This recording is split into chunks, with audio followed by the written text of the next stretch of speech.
George, you mentioned that you were a multiple sport athlete, both high school and college. Could you tell me how you were able to juggle the classroom and the sports at the same time? It's a good question. And for me, it was all about balance. I wasn't a partier, I knew what I wanted to do. I wanted to go to school, and I wanted to keep excelling in sports and academics. So when I first got to Wake Forest University, I got my class schedule, figured out what I had to do, and went from there. It's just something that's always been a part of me. I always wanted to excel in whatever I did. So, I didn't want to settle for just getting by. I didn't want to settle for just maintaining a certain average, so I pushed myself. As far as the classes, I took a regular school load, took 16 credits my very first year at Wake Forest, and at the same time, I played football, baseball, and competing with track. And so I knew I had to keep those grades up. And the funny thing is, I remember I missed the awards banquet for, I think it was for it might have been for the track one. And the coach kind of joked and said I was at home studying. It wasn't a lie. I had to study because I remember having a couple of tests that upcoming week. So it's all about balance. And if you really love doing something, you will not let something get in the way of that. And for me, once you're in college, you got to maintain a certain grade point average, or you couldn't participate in the sport. So for me, I love sports. So at the same time, I knew what I had to do in the classroom to continue playing sports. George, there's been a lot of young people today that are very passionate about the game, about sports, who have not been successful. Would you like to tell us, how are you different? How are you different in that aspect that you were able to make it? To be honest, I wasn't the best athlete to come out of my high school my senior year. But the one word I will use is the word resilient. And that's something I live by. That means I overcame a lot. When things weren't going my way, I refused to give up. I figured out ways how to overcome those obstacles. Yeah. And that's the one thing that I see happening now. A lot of kids, they don't want to work for what they really want. They talk about what they want to get. But at the same time, they're not willing to put the time in, the effort in. And as for me, when I got to Wake Forest, I was on the depth chart. I was kind of deep on the depth chart. It wasn't forecasted as being a starter, but at the same time, I worked my butt off. First year, I got redshirted, but then after that, I ended up starting every year as far as Wake Forest.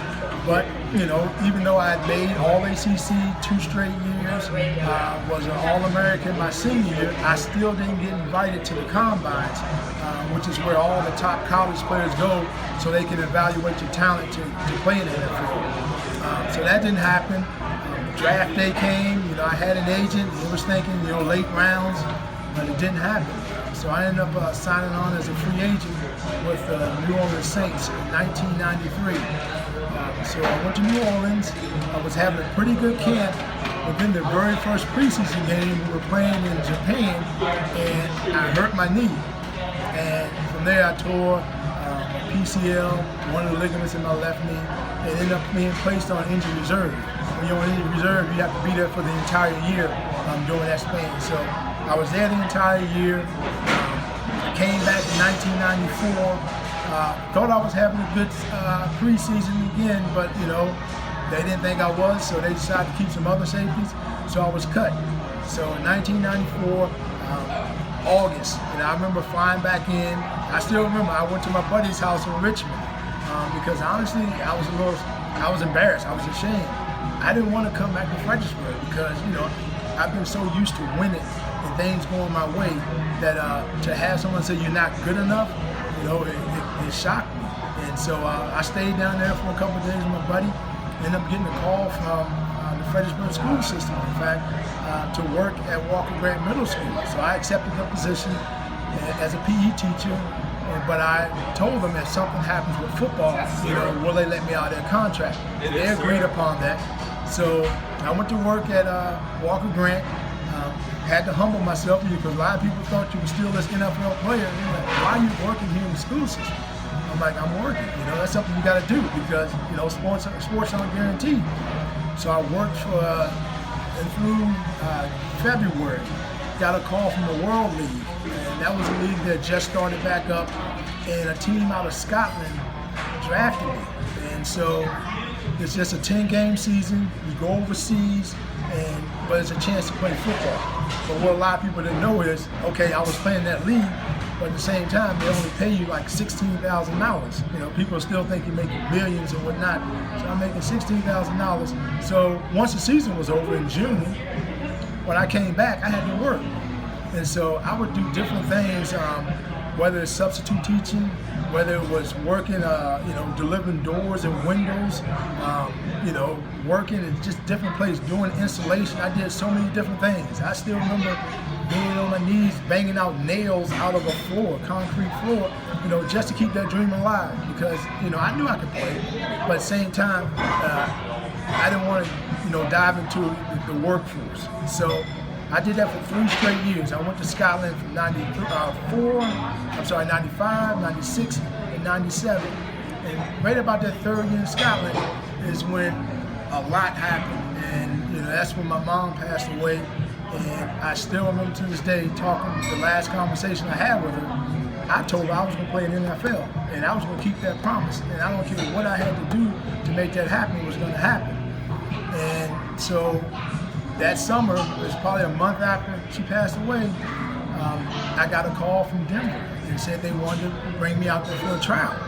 But the thing was, they had 9 safeties already on their roster. So I'm like, what good am I going to be out there? But still, it was a chance. It was a chance for me to keep living my dream and keeping my promise to my mom. So I went out to Denver, had a great workout, flew back home. They didn't sign me that day. But I still remember a 4th-round draft choice held out. And I know football, 4th-round draft choice don't hold out for more money. But this guy did, and that gave me my in route. And so I ended up getting in Denver. And at the same time, the first year, I wasn't on the active roster, but I was on the practice roster.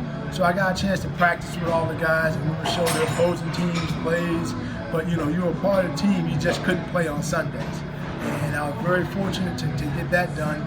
And the following year, I ended up making the team and ended up playing it again in the Super Bowl. And so that's my struggle. Not struggle, but that's my story.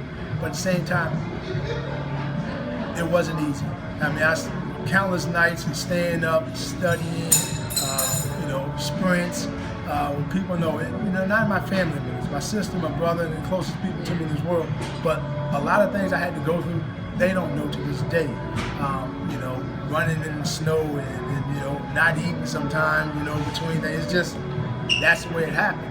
But I kept my eyes on the prize. I was resilient. I refused to give in to the circumstances that were around me.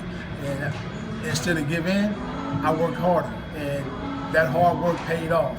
And that's why I feel I'm in the position I am today, being a person who's holding 2 Super Bowl rings, a couple state championship rings, a World Bowl ring, and an Independence Bowl ring from college. So it's just hard work pays off. George, if there was one thing that you wanted to be remembered for, what would that one thing be for you? For just one thing, it would be kind of tough, but for me, being remembered as a person who overcame, single parent home, not a lot of money, just different things going on around his life. Not because I didn't make it, in spite of being this, in spite of doing that, he was able to win a couple Super Bowls. I want to be known that I made it because, I was brought up in that single parent home. I knew what it took. I want to be remembered because, I didn't do as well as I wanted to do academically, my first years in high school. But I knew what I had to do because that's number one. Being remembered for one thing, I would have to say is for a person who did it the right way.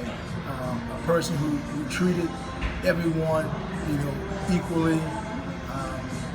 When I leave this earth, I just hope people will have nice things to say about me because of how I treated them and not because of any of my accomplishments.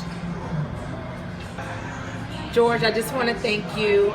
It's been an honor interviewing you, even though I knew most of the information anyway. But thank you so much for being a guest speaker in our 2016 African American Read-In Chain. I hope you all enjoyed, and I hope that you had some insight on Hollow Grounds and what that meant to George, my brother, as a part of his childhood on through his adulthood.